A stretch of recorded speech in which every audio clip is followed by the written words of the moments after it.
सना वारिस। रोजाना की तरह आज भी हमने दो खबरों को खबर दोपहर में शामिल किया है। पहली खबर national institute of open school से जुड़ी हुई है और national institute of open school ये गौर कर रही है कि दरअसल मदारिस में अब रामायण, गीता, योग यानी नई तालीमी निसाब मुतारिफ कराने पर गौर किया जा रहा है, जिस पर रद्द-ए-अमल का सिलसिला भी शुरू हो गया है। क्योंकि मदरसा एसोसिएशन इस बारे में क्या कहता है उसकी भी हम राय आपको बताने की कोशिश करेंगे। दूसरी खबर की अगर हम बात करें तो दूसरी खबर ज़िमनी एमसीडी इंतखाब के नतायज से जुड़ी हुई है। दिल्ली में जी हाँ, एमसीडी ज़िमनी इंतखाबात के नतायज आज आ चुके हैं।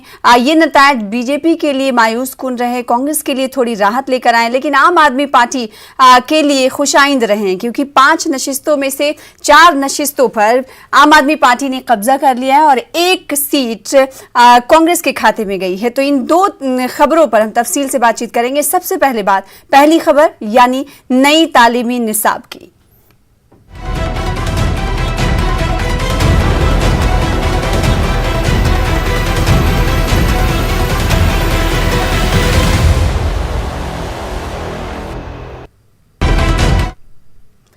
नई तालीमी पॉलिसी के तहत national institute of open school कदीम हिंदुस्तानी उलूम और विरासत पर मुश्तमिल नया निसाब मदारिस में मुतारिफ करने पर गौर कर रहा है।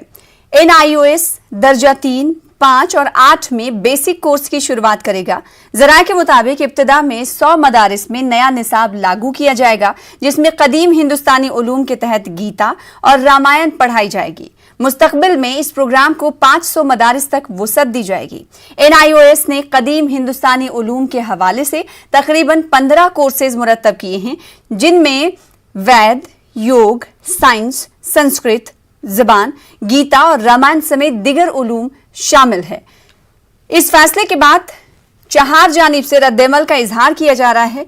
उन रद्द-ए-अमल को शामिल करने की अपने इस खबर दोपहर में भी हम कोशिश करेंगे और मदारिस एसोसिएशन से जुड़े अफराद अरकान से भी हम बातचीत करने की कोशिश करेंगे और इस खबर पर लोगों का रिएक्शन क्या है ये भी हम जानने की अपने नुमाइंदों से कोशिश करेंगे। अपने नुमाइंदे मेहताब आलम का रुख करें उससे पहले हम रुख कर लेते हैं आमिर साबरी साहब का, जो कि इस वक्त हमारे दरमियान मौजूद हैं फोन लाइन पर। सरबराह है विटनेस टुडे के। आपका इस्तकबाल करते हैं और न्यूज़ 18 उर्दू को वक्त देने के लिए शुक्रिया। आमिर साहब, सवाल आपसे यही कि national institute of open school का जो ये फैसला है नई तालीमी निसाब, नए सिलेबस को लेकर, जिस के तहत मदारिस में अब गीता, रामायण और योग पढ़ाने पर गौर किया जा रहा है, इस फैसले को आप किस तरह से देखते हैं? देखिए सना जी, सच ये है कि 5 प्रदेशों का चुनाव है हमारे देश में और ये एक राजनीतिक स्टंट है इनका। इन्होंने हमेशा हिंदू मुस्लिम की चश्मे से देश को देखा है और इन्होंने हमेशा इसी तरीके की हरकतें करके हिंदू मुस्लिम को बांटने की कोशिश की है। सच ये है कि इसका कोई ताल्लुक निसाब से है नहीं। हम अगर कुरान पढ़ते हैं तो हमारी ख्वाहिश ये भी रहती है कि मैं गीता भी पढ़ूं, रामायण भी पढ़ूं, इसमें कोई बुराई नहीं है और कोई अच्छी बातें पढ़ना चाहिए, लेकिन इस चश्मे को राजनीतिक तौर से देखना ये इनको गलत है। बड़ा सवाल सना जी ये है कि इनको ये पढ़ाने नहीं है, सिर्फ 5 सूबों के चुनाव के मद्देनजर इनका ये राजनीतिक स्टैंड है और कोई दूसरा मुद्दा है ही नहीं। भाई दरअसल इससे किसी अगर हिंदुओं को नौकरी मिल रही हो, हिंदुओं को रोजी रोटी मिल रही हो, तब तो ये सही है करें, लेकिन ये सिर्फ ये कह करके हिंदुओं में एक मैसेज दे रहा है कि देखिए हम मुसलमानों को परेशान कर रहे हैं। इन्होंने नौकरियां खा ली, इंडियन एयरलाइंस बंद कर दिया, रेलवे भेज दिया, LIC भेज दिया, इनके पास बचा कुछ नहीं है। सिर्फ यही कि सिर्फ हिंदू मुस्लिम करें, पाकिस्तान का नाम ले, मुसलमान का नाम ले और आपस में ये निफाक पैदा करें, आपस में दूरियां बढ़ाएं, जबकि हमें आपस में सामंजस्य रहना चाहिए, आपसी सद्भाव रहना चाहिए। लेकिन भारतीय जनता पार्टी को ये बात कतई बर्दाश्त ही नहीं है कि हिंदू मुस्लिम एकता से रहें। अभी देख लिए काफी दिन थे उत्तर प्रदेश के चुनाव में या और चुनाव में, लेकिन सिर्फ 5 सूबों को, केरल, पांडेचेरी, आसाम और पश्चिम बंगाल को लेकर के इनका ये राजनीतिक स्टंट है, इसके अलावा कुछ नहीं। सुना जी। आमिर साबरी साहब, आप ये कह रहे हैं कि सियासी स्टंट ये सरकार का है। इसके अलावा मैं आपसे सवाल करूं, क्योंकि बीजेपी सरकार की तरफ से आसाम हुकूमत की अगर हम बात करें, जहां पर मदारिस में जो सरकारी इमदाद दी जा रही थी उसे इसलिए बंद कर दिया गया कहकर कि सरकार किसी मजहबी उलूम में सरकारी पैसे को और ग्रांट को खर्च नहीं करेगी। तो एक तरफ तो सरकार ये कह रही है कि मजहबी उलूम की तालीम हम नहीं देंगे सरकारी खर्च पर, लेकिन दूसरी तरफ रामायण, गीता और योग के लिए सरकारी खर्च का पैसा इस्तेमाल किया जाएगा। देखिए, तजाद दिख रहा है दोनों स्टैंड में सरकार के।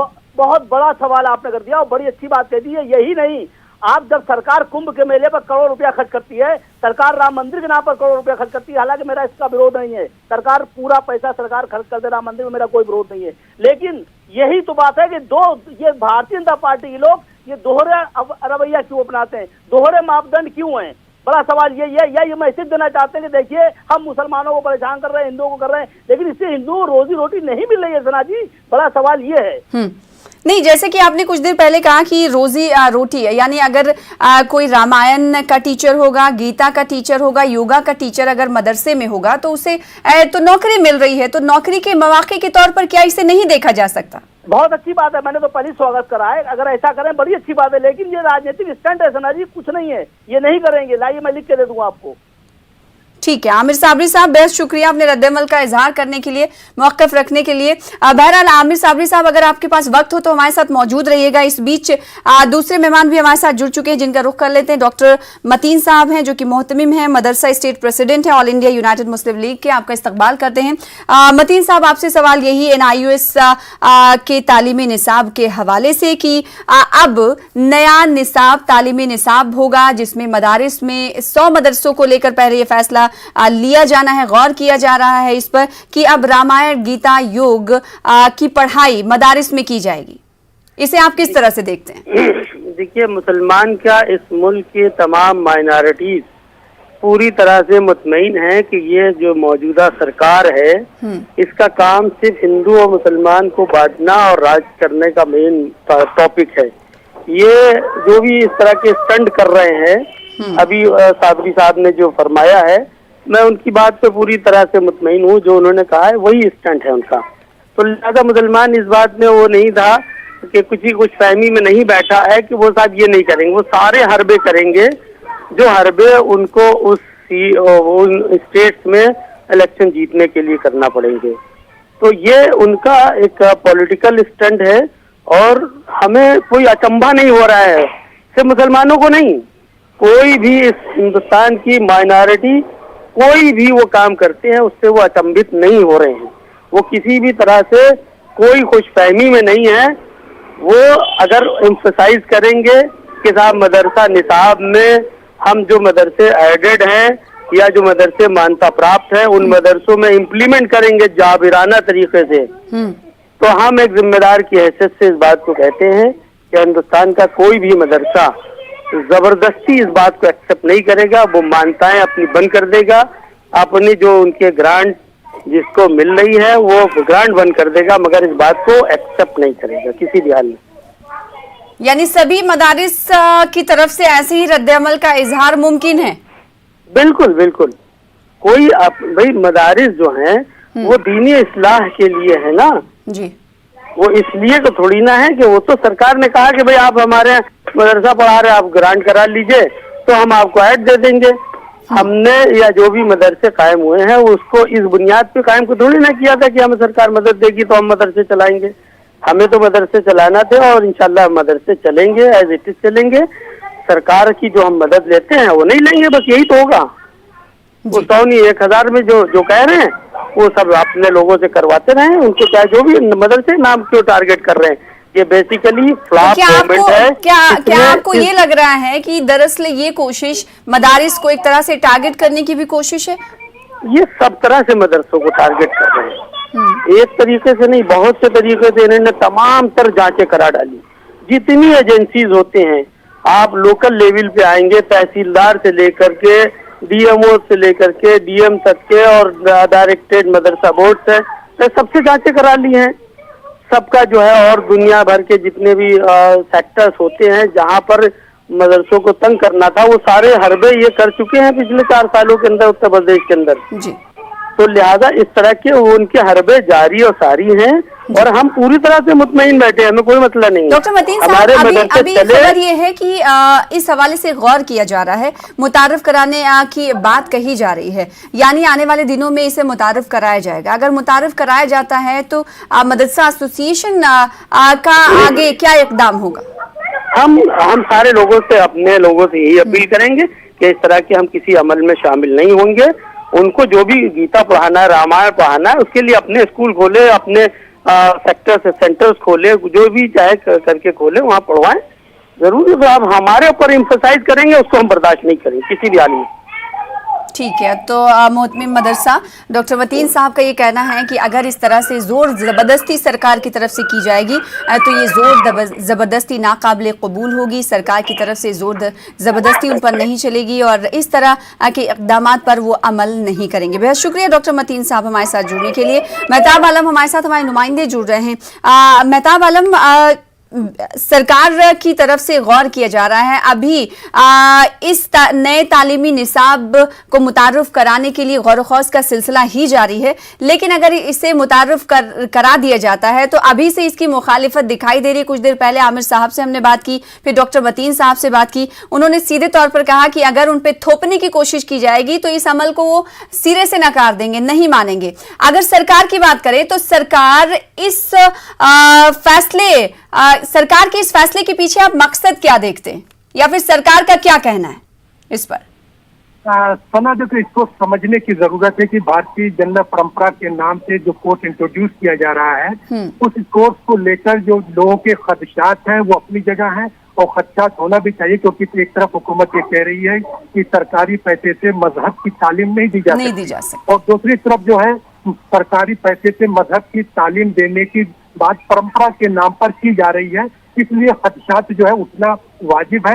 कुछ लोगों के जरिया जो हुकूमत की हमनवा है, उनका एक मानना है कि इससे हिंदुस्तानी तहजीब और सकाफत को मजबूत करने में मदद मिलेगी, लेकिन वो लोग जो अपनी तहजीब से वाबस्ता है, उनका ये मानना है कि अगर आप ट्रेडिशन की बात करना चाहते हैं तो ट्रेडिशन में सिर्फ एक क्षेत्र है, क्योंकि हिंदुस्तान की जब हम बात करते हैं तो मुश्तरका तहजीब का मुल्क है, मुख्तलिफ कौमों के लोग यहाँ पे रहते हैं और जितनी कौमों के लोग हिंदुस्तान में रहते हैं इतना दुनिया के किसी मुल्क में नहीं रहते हैं। तो ट्रेडिशन और या जन परंपरा के नाम पर तमाम कौमों के लोगों के निसाब को अगर उसमें शामिल किया जाता है तो हिंदुस्तान की एक हेल्दी परंपरा को आगे बढ़ाने में मौका मिलेगा। लेकिन हुकूमत का जो नजरिया उनके सामने नजर आ रहा है कि फूल खिलने की आजादी तो होगी लेकिन फूल यकरंगी होंगे, यही उनको कबूल नहीं हो रहा है। और वे चाहते हैं कि अगर इसमें संस्कृत और वेदा की बात की जा रही है, इसमें इस्लामी तहजीब को भी शामिल किया जाए, इसमें सिख तहजीब जो है उसको भी शामिल किया जाए, इसमें जो जैन तहजीब और बौद्ध धर्म के लोग हैं और क्रिश्चियन सोसाइटी के लोग हैं, उनकी अखलाकी तालीम जो बहुत अच्छी है, रोशन तालीम है, उनको भी शामिल किया जाए, तब जाके जन परंपरा या भारतीय जन परंपरा की हम बात कर सकते हैं। जी, तो नया तालीमी निसाब अभी मुतारुफ भी नहीं हुआ है, लेकिन इसकी मुखालिफत में आवाजें बुलंद होने लगी हैं। हम आमिर साबरी का एक बार फिर से रुख कर लेते हैं और बीजेपी का भी स्टैंड मौक़िफ़ जानने की कोशिश करेंगे कि दरअसल इस फैसले के पीछे वो क्या सोचते हैं और इस फैसले के पीछे किन मकासद के तहत वो इक़दाम उठाते हुए दिखाई दे रहे हैं। आमिर साबरी साहब, क्योंकि अभी तो इब्तिदा है, आगाज में ही इस तरह की मुखालिफत की आवाज उठाई जा रही, तो क्या आपको लगता है कि आने वाले दिनों में सरकार की जानिब से गौर खौस किए जाने के अमल में कुछ नरमी दिखाई देगी, या फिर हो सकता है कि आने वाले दिनों में जब मदरसा एसोसिएशन ये कह रहा हो कि सरकार की तरफ से हमें इस तरह के किसी इम्फसाइज या जोर जबरदस्ती वाले फैसले को वो नहीं मानेंगे, तो सरकार में क्या आपको लगता है कि सरकार के स्टैंड में कुछ नरमी देखी जाएगी? देखिए सना जी, बात इनकी नरमी और या सख्ती की नहीं है। देखिए, इनको कुछ करना नहीं है, इन्हें सिर्फ मुसलमानों का नाम लेकर के हिंदुओं को एकत्रित करना है, जो अब तक ये करते आए हैं। आप बता दीजिए, इन्होंने जब से सरकार बनी है सिर्फ मुसलमान मदरसा पाकिस्तान के नाम पर ये सारी डिबेट्स होती हैं और सारे इनके जितने भी भाषण होते हैं इसके चौथा कोई शब्द इनके पास है ही नहीं। और यकीन जानिए, ये हिंदू मुस्लिम मुसलमान मदरसा पाकिस्तान अगर अपने भाषणों से निकाल दें या अपनी डिबेट्स निकाल दें तो मैं आपको गारंटी दे रहा हूँ, इस बात की दावे से कह सकता हूँ कि सभापति का चुनाव नहीं जीत सकते हैं। पार्लियामेंट में जाना बहुत बड़ी बात है, या प्रधानमंत्री बनना और या सरकार बनाना तो बहुत बड़ी बात है। इन्होंने अब तक 2014 से लेकर अब तक ये टारगेट किया है मदरसों को, मुसलमान को। और सच ये है कि अगर आप पूरा एनालिसिस करें तो भारतीय जनता पार्टी ने कोई बहुत बड़ा नुकसान मुसलमानों को नहीं पहुंचाया। ये बिल्कुल ईमानदारी की बात है। जो पिछले वर्षों से हम मुसलमान पूरी तरह झेलते आ रहे हैं। अभी थोड़ी देर पहले मतीन साहब कह रहे थे कि हम नहीं मानेंगे, लेकिन मैं इसके बरस बोलना चाहता हूँ कि मैं मानूंगा। अच्छी बात है, रामायण, मेरे बच्चे रामायण भी पढ़ें, मेरे बच्चे गीता भी पढ़ें और कुरान भी पढ़ें। बेहतर तो यह है कि इनको रामायण और गीता के साथ कुरान को भी वाजिब कर देना चाहिए, लाजमी कर देना चाहिए, अनिवार्य कर देना चाहिए कि मदरसों में ही नहीं बल्कि 5th स्कूल तक जो प्राइमरी स्कूल है उसमें कुरान भी पढ़ाया जाएगा, गीता भी पढ़ाई जाएगी और रामायण भी पढ़ाई जाएगी।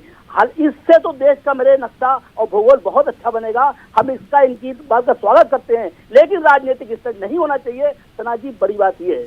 जी, जाहिर सी बात है। तो मुख्तलिफ शोबे हयात से जुड़े हुए लोगों का मानना है कि सरकार की जानिब से जो गौर-व-ख़ौज़ का अमल इस वक्त जारी है NIOS के हवाले से, नए तालीमी सिलेबस के हवाले से, दरअसल ये कुछ नहीं, सिर्फ और सिर्फ सियासी स्टंट है। बेहद शुक्रिया आमिर साबरी साहब हमारे साथ जुड़ने के लिए, अपना मौक़िफ़ रखने के लिए। फिलहाल इसी के साथ रुकेंगे छोटे से ब्रेक के लिए। खबर दोपहर में और दूसरी खबर की बात करेंगे। छोटा सा ब्रेक। एक बार फिर से आपका इस्तकबाल करते। दरअसल दिल्ली में MCD ज़िमनी इंतखाबात में आम आदमी पार्टी ने कब्जा जमाया है। 5 में से 4 सीटों पर आम आदमी पार्टी ने कामयाबी हासिल की है, जबकि कांग्रेस को 1 सीट पर जीत मिली है। बीजेपी को 1 भी सीट हासिल नहीं हुई। दिल्ली के त्रिलोकपुरी, कल्याणपुरी और चौहान नगर में MCD के ज़िमनी इंतखाबात हुए थे। सबसे ज्यादा वोट आम आदमी पार्टी को मिले। 46% से ज्यादा वोट आम आदमी के खाते में, यानी आम आदमी पार्टी के खाते में गए हैं, जबकि 27% बीजेपी को और 21% कांग्रेस को वोट मिले हैं। वहीं आम आदमी कारकुनों में काफी जोशो खरोश देखने को मिल रहा है। पार्टी दफ्तरों के सामने आम आदमी पार्टी के कारकुन रक्स करते नजर आए।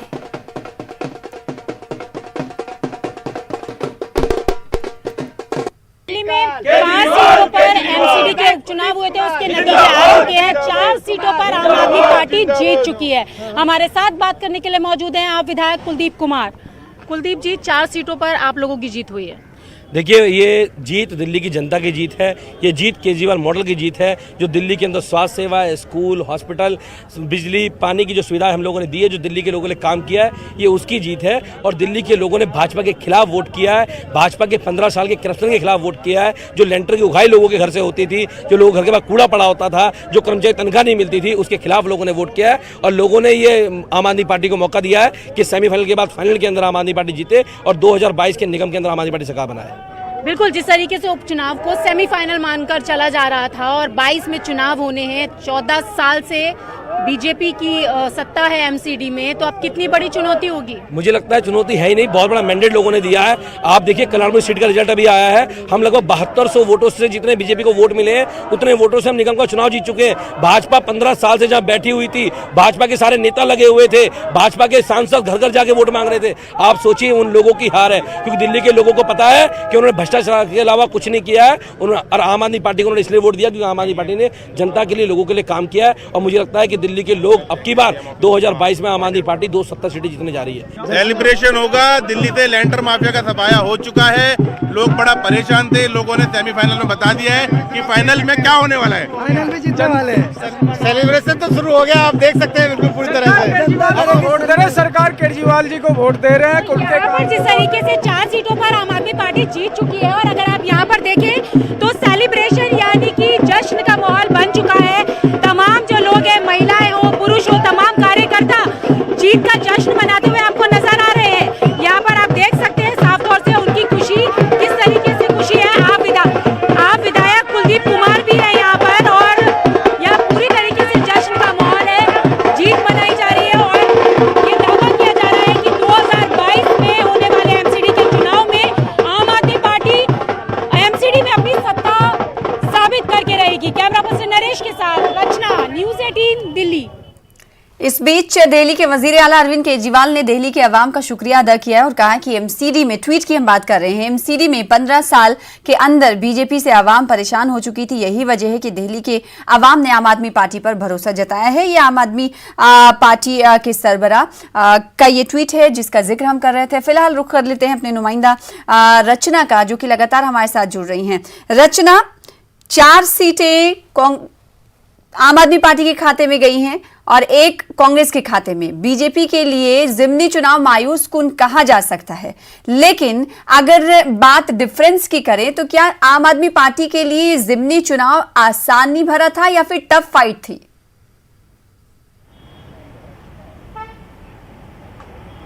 देखिए, जिस तरीके से दिल्ली में 5 सीटों पर उपचुनाव हुए थे और अब नतीजे सबके सामने हैं। 4 सीटें आम आदमी पार्टी जीत चुकी है, एक सीट पर कांग्रेस ने जीत हासिल की है। बीजेपी का खाता जरूर यहाँ पर नहीं खुला है, लेकिन आपको एक चीज बता दें कि इसमें अगर जिस तरीके से आम आदमी पार्टी बढ़ चढ़कर बम्पर जीत का जो दावा कर रही है, ऐसी कोई चीज यहाँ पर कहना थोड़ा जल्दबाजी होगा, क्योंकि ये जो 5 सीट थी उसमें से 3 सीट आम आदमी पार्टी की पहले ही थी, यानी कि पहले ये सीटें खाली हुई थी उसको उन्होंने रिटेन किया है। और जो चौहान बंगर वाली सीट आम आदमी पार्टी के पाले में थी वो अब कांग्रेस के पाले में चली गई है। और जहां पर शालीमार बाग की बात करें तो शालीमार बाग वाली जो सीट बीजेपी के खाते में थी वो आम आदमी पार्टी के खाते में आई। अगर हम कुल मिला के ऐसे मोटा मोटी तौर पर देखें तो आम आदमी पार्टी ने एक सीट पर अपनी जीत यहाँ पर जरूर दर्ज की है। वो सीट आती है शालीमार बाग। बाकी जो 3 सीटें हैं उसमें आम आदमी पार्टी पहले ही थी और वो सीटें जब खाली हो चुकी थी उसके बाद वापस जब उपचुनाव हुए तो उन्होंने वो सीटें रिटेन की हैं। तो कुल मिलाकर अगर इस तरीके से देखा जाए तो आम आदमी पार्टी ने अपनी ही सीटों को जीत लिया है यहाँ पर। लेकिन जिस तरीके से इस चुनाव को सेमीफाइनल माना जा रहा है, 2022 में एमसीडी के चुनाव होने हैं, तो जाहिर सी बात है कि पार्टी के लिए खुशी की बात है, लेकिन बीजेपी के लिए भी यहाँ पर चिंता का विषय इसलिए है कि 14 साल से एमसीडी में बीजेपी की सत्ता है और ऐसे में जबकि चुनाव अगले साल में ही होने हैं और उपचुनाव के दौरान एक भी सीट पे खाता ना खुलना ये जरूर सवाल खड़े करता है, क्योंकि तमाम जो बीजेपी के नेता हैं, सांसद हैं, विधायक हैं, प्रचार के लिए पहुंचे थे, तो आखिरकार कमी कहां रही इस पर उनको रिव्यू करना पड़ेगा। लेकिन जिस तरीके से आम आदमी पार्टी कह रही है कि जो दिल्ली मॉडल है अरविंद केजरीवाल का उसकी जीत है, जिस तरीके से दिल्ली के मुख्यमंत्री अरविंद केजरीवाल ने भी कहा कि ये जनता की जीत है और जनता जो है वो बीजेपी के भ्रष्टाचार से, बीजेपी से परेशान हो चुकी थी, तो ये सारी चीजें आम आदमी पार्टी की तरफ से दावा की जा रही है। फिलहाल बीजेपी की साइड से अभी क्या कुछ है और किस तरीके की समीक्षा की जाती है या इस हार को देखते हुए क्या कुछ कहा जाता है, ये थोड़ा सा अभी हमें इंतजार करना होगा। अगर हम बात करें कांग्रेस की तो कांग्रेस ने जरूर यहाँ पर रिवाइव किया है कि एक सीट पर वो जीत गई है। अब बात आती है डिफरेंस की, तो जिस तरीके से जो डिफरेंस है वो डिफरेंस बहुत ज्यादा यहाँ पर नहीं देखने के लिए मिल रहा है। तो क्योंकि बिल्कुल डिफरेंस ज्यादा नहीं है, तो लेकिन चुनाव में ये कहा जाता है जो जीता वही सिकंदर, उसी का नाम लिया जाता है।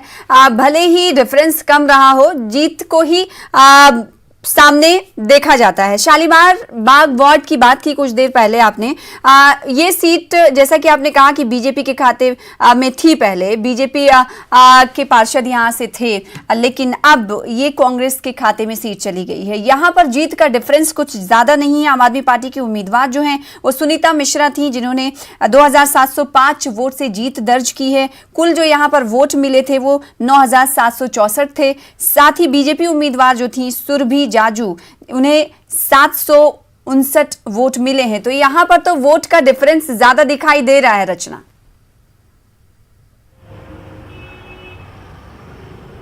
बिल्कुल, मैंने आपको बताया कि जो डिफरेंस है वो बहुत ज़्यादा नहीं है, चूँकि ये बीजेपी के लिए सोचने की बात है कि उनकी सीट आम आदमी पार्टी के पाले में गई है, तो वो उनके लिए चिंता का विषय है। जैसे मैंने आपको पहले भी बोला कि 14 साल से एमसीडी में बीजेपी की सत्ता है यहाँ पर, तो सवाल तो खड़े होते हैं यहाँ पर।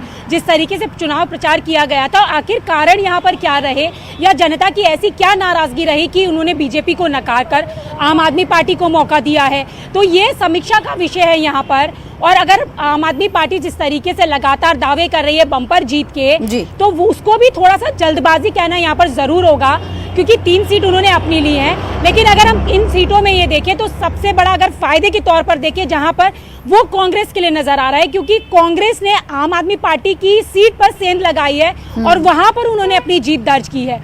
तो तीनों ही पार्टियों के सामने चुनौती है, क्योंकि 2022 में चुनाव होने हैं यहाँ पर, और अरविंद केजरीवाल साहब अभी थोड़ी देर बाद आम आदमी पार्टी के ऑफिस पहुंचेंगे और जिस तरीके से कार्यकर्ताओं का वो धन्यवाद करेंगे लगातार पार्टी के लोगों के। कुछ देर पहले मनीष सिसोदिया ने काकुनो को मुबारकबाद दी, बधाई भी दी, और साथ ही कांग्रेस की तरफ से किसी तरह के रद्दमल का इजहार अभी सामने नहीं आ पाया है। लेकिन अहम बात ये हो जाती है जब कहीं भी चुनाव होते हैं, इंतखाबात होते हैं, तो जो हारी हुई पार्टी रहती है उसके क्या बोल रहते हैं, वो क्या कुछ कहती है, ये बड़ा देखने वाला रहता है।